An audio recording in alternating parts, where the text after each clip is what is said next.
Prende il via la prossima settimana a Cagliari un corso di formazione dedicato al management dell'arte e dello spettacolo. Gianni Zanatta.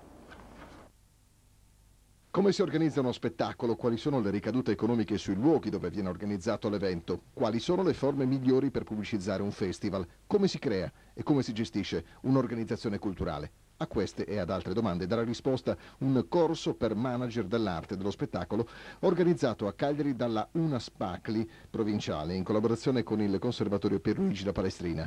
Il corso partirà il 22 gennaio e si concluderà il 2 aprile. Seminari, incontri, workshop, esperienze sul campo. Una settantina i partecipanti, 400 euro il costo, sono previsti sconti per studenti del conservatorio e universitari.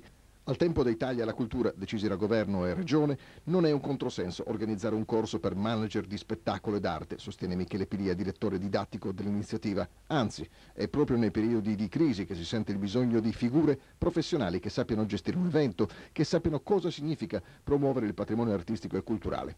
L'obiettivo del corso infatti è anche quello di dare impulso a iniziative di carattere imprenditoriale. I docenti dei seminari sono professionisti del settore e le lezioni spazieranno dalla gestione dei progetti di spettacolo alla gestione delle risorse umane. Informazioni e contatti sul sito www.managementartespettacolo.com.